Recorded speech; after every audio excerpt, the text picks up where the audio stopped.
Now, Parliament has approved the Finance Minister's request for a suspension of the Fiscal Responsibility Act after the minority withdrew its opposition.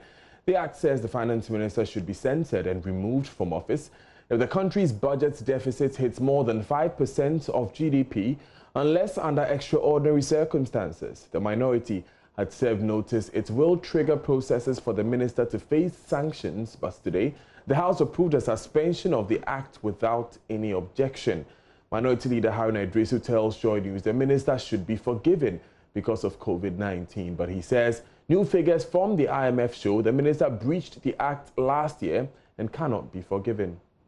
Parliamentary Affairs correspondent Joseph Opoku-Gakpo joins us live from Parliament. Joseph, tell us more.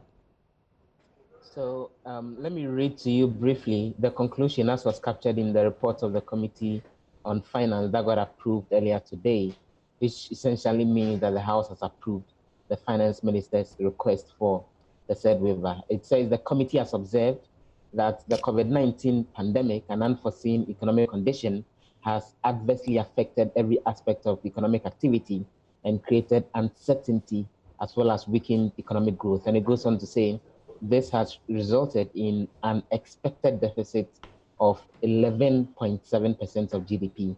And it says, given the startling statistics, the committee agrees with the finance minister that there is the need to suspend the fiscal rules in accordance with Section 3 of the Fiscal Responsibility Act 2018. And it goes on to say further, the committee is satisfied that the conditions precedent for the granting of the approval for the suspension has actually been complied with. And so Parliament approved this particular report of the Finance Committee, eventually greenlighting a situation where the Finance Minister can spend about 5% deficit situation without incurring any sanctions. There was a lot of debate even before the House went ahead to give this particular approval. For those on the minority side, they felt that government could still manage the economy better.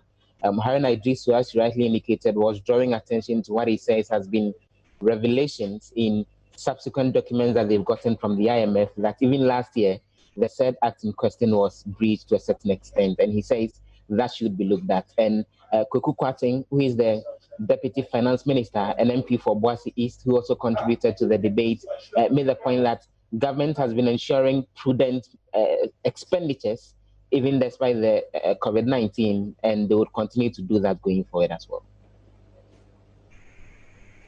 Right, thank you very much, Joseph, for those updates.